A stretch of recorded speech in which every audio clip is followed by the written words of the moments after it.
We're back. Are you ready? As long as Ben's ready to get going in a minute. You're good? Okay, cool. Welcome back. I hope everybody bought a ton of books and had them signed by a ton of people. I know I did. That's what we were busy doing. Yep. So. All right. The next reader is going to be Ben Tanzer, and I have a bio ready for him. Ben is the author of the books My Father's House, You Can Make Him Like You, Lost Days, Four Fathers, which he co-authored with Davey Housley, B.L. I'm going to totally get these names bad. Powellek, Tom Williams, and the book Orphans, which won the 24th Annual Midwest Book Award in Fantasy, Sci-Fi, Horror, Paranormal, among others. He also contributes to Men's Health, which... There were so many jokes in that. There were seriously so many. And then I realized I was a subscriber for years and probably read some stuff by you. But Libby's just like, we got to work in a prostate exam. it's like, I don't know. Yeah, I was like, I don't know them all enough, but there's... You just told me to cough, because then I can write about it. Yeah. There you go. He directs publicity and content strategy for Curbside Splendor, which Dark House Press is an imprint of. So Richard Thomas, there's a little bit of a familial thing going on. And he can be found online at This Blog Will Change Your Life, the center of his vast, albeit faux, lifestyle empire. Ladies and gentlemen, Ben Tanzer.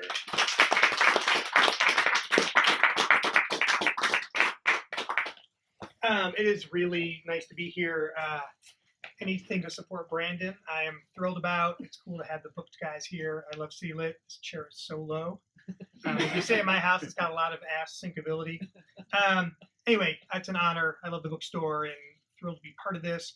I thought I'd read some pieces from Four Fathers. My contribution to this collection was flash fiction, which I had not tried previously. And so I thought I'd read just a couple of very short pieces from this. And that is what I'm going to do. I'm going to take my glasses off because I can't read my own writing or anything else.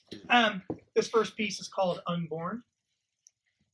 He says to you, too bad it wasn't my dad, because that would be fine with me and better for the world as well. He says this because he is a friend. He also says this because he hates his dad. But he especially says this because he doesn't know what it's like to lose a father. All he knows for sure is that your dad is dead now. And not only will you never speak to him again, but he will never meet your unborn sons. Something that seems just as cruel as dying too soon in the first place. You don't think your friend believes the world can possibly work like that? That the right people would die if we could somehow convince ourselves that the universe is fair and just? Of course, he doesn't consider the children who lost their fathers on September 11th and never got to experience half of what you did with yours. Nor does he know if you will ever speak to his father again. Whether they will someday reconcile, whether he will have children himself and be happy that his father is there to meet them. No, what he knows is his hatred and your profound sense of loss and confusion. What he also knows, or thinks he knows, is that this kind of thing should be more equitable. But it isn't. It can't be. And it certainly never will be. And this is the part that you can accept. That we have no control. That horrible things happen, and that things we love can be torn from us with no true explanation. However, what you cannot accept is that your father will never meet those unborn boys. Those boys he would love and who would love him back. The boys who would think he was so funny and charming. The grandpa who would have gotten on the ground with them to wrestle. Who would have drawn with them and regaled them with epic stories of knights and dragons and unicorns that would somehow explode out of the vast recesses of his brain fully formed in teeth. Your dad won't be there when they cry either, or when they perform on stage, something that might have made him cry as well. Not that he cried when you were their age. Not ever. But he was a dad then, and he thought he had to be tough. This would be different, though. He'd be softer. He'd have to be. Grandchildren strip away all the bullshit. That's just the way it is. The way it is not is how your friend wants it to be. And you tell him that you're sorry it isn't that way. But not because you would wish a dead father on anyone, even someone who says he doesn't care, but because he wants to give you something to replace that something that is lost. But he can't. No one can. Those boys, those unborn boys, will help. but the relationship with your father will not be replaced. Because sadly, it doesn't work like that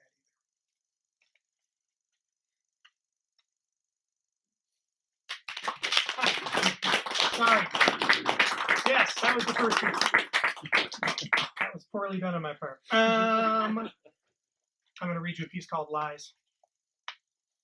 Do you have a moment? It's your son's teacher, so this can't be good. Now, not good doesn't have to mean bad, but it means something, and you are too tired for something. You just want to do pickup and get home. The teacher tells you that your son lied in class. He stood up in front of everyone and told them how your family dog died after a classmate of his had shared that her dog had died. But you don't have a dog, do you? The teacher asks. No, we don't, you say. And you wonder why your son would do that. Was it a desperate need for attention? A desire to perform? Or is it some kind of defect? A compulsive need to lie? A condition that much of your father's family seems to have suffered from. Jesus, is that genetic? How do you ask your son why he did this? He will probably say nothing. What did you do in school today? Nothing. No, nothing. You learned nothing. Nothing. What did you do during recess or lunch or art class or gym? Nothing, nothing, nothing, and nothing. Nothing at all. So you don't ask, not immediately. Why bother? Where will it get you? Nowhere. That's where.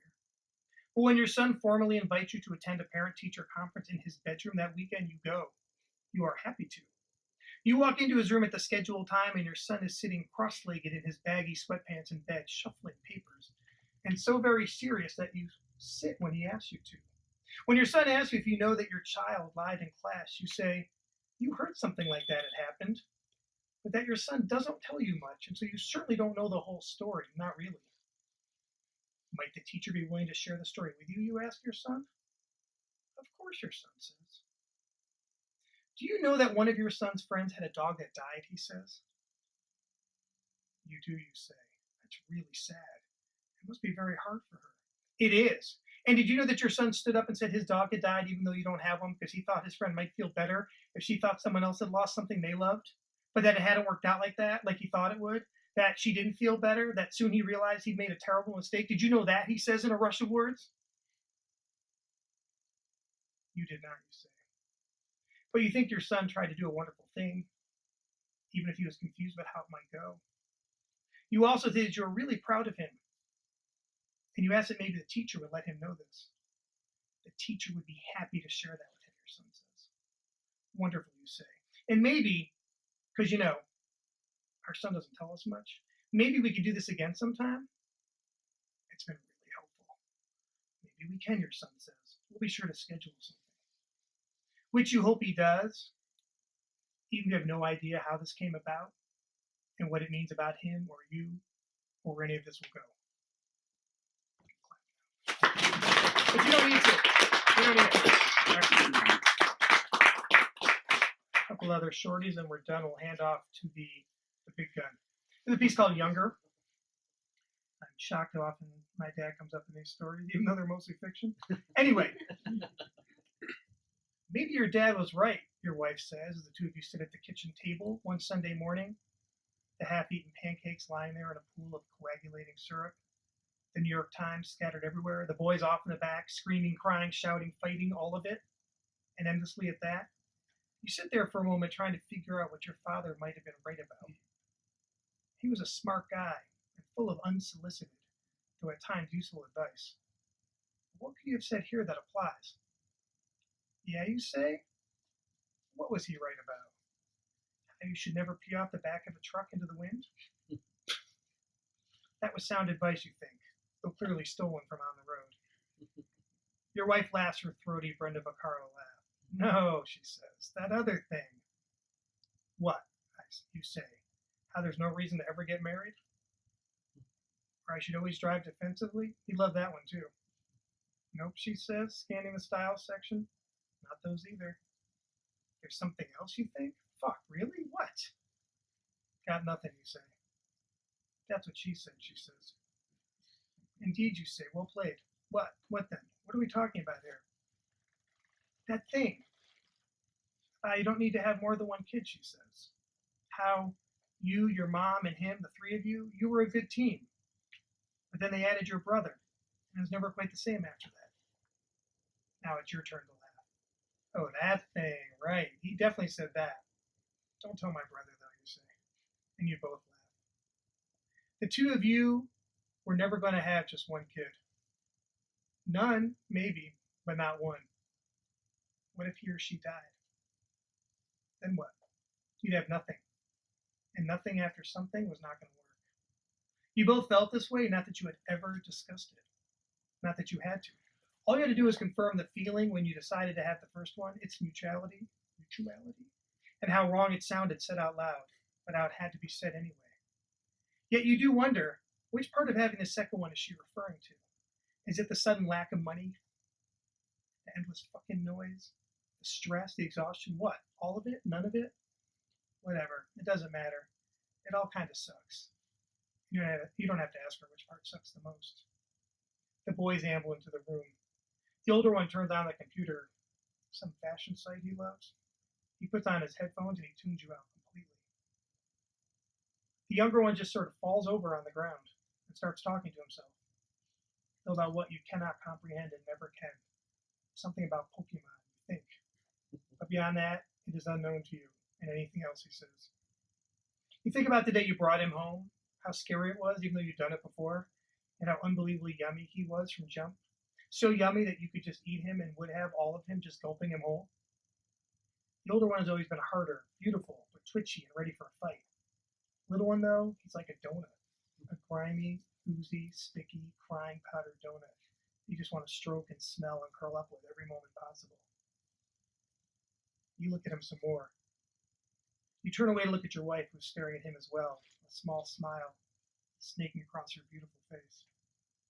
You then turn to look out the window again, and you realize that you can no longer recall what the two of you were talking about when they came in.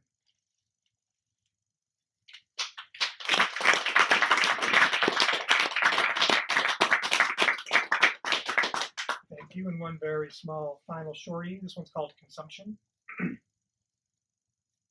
When he says that he wants to eat her fingers, sounds like a Richard Thomas story. Depends on where you go the next We'll see. There won't be any ghosts or blood, though, I don't think. Maybe it's more of a Vince Sanders story. There will be alcohol. Anyway, when he says that he wants to eat her fingers, you are aghast and entertained all at once. He is your drinking friend, which is a nice way of saying that you are concerned about his drinking, especially when you are not out together and it is not clear to you that someone else will be keeping an eye on him. He gets into fights while waiting in line at the car wash. And while the people he meets on those lines suddenly find themselves with broken collarbones, you inevitably find yourself serving as a character witness. He is incredibly charming, intelligent, funny, and he's full of joy. And while he's attractive as hell with his quick smile and his thick dark hair, he may not be quite as attractive as his sad-eyed Southern California beach babe wife, the one he spontaneously married, the one who can wear a tight snakeskin dress like no one you've ever seen in your life, but who seems so unhappy so much of the time, you almost want to laugh to keep from crying. You suppose what you're doing here is presenting just one part of the picture, the part that you think must somehow explain something about his desire to eat her fingers. The part that says he lacks impulse control, that he is someone whose drinking must surely cloud his decision-making skills, and that he has tendencies towards violent resolutions, and an inability to love his wife like he believes he might have if they were happier, all of which must surely impact his desires.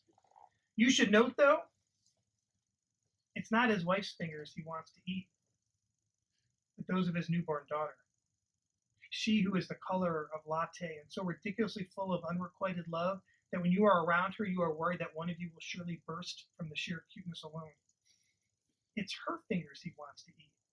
And that is why you are aghast, entertained all at once. It seems so unreal to you. He wants to eat those little fingers? He wants to somehow damage the perfect little entity lying before us? How can someone feel that way? Here's the thing, though. You are not yet a parent. When he says this to you, You do not understand how different that kind of love is, how all-consuming and overwhelming it can feel, how hard it is not to want to merge with them in every possible way, because to not merge is not to live. But you know now. You know the feeling he spoke of, the intensity that comes with their very presence, and the desire to devour your child. Because there is so much feeling involved that it takes everything you have not to lose yourself completely in them, much less contain that feeling when someone else you love is around and willing to listen.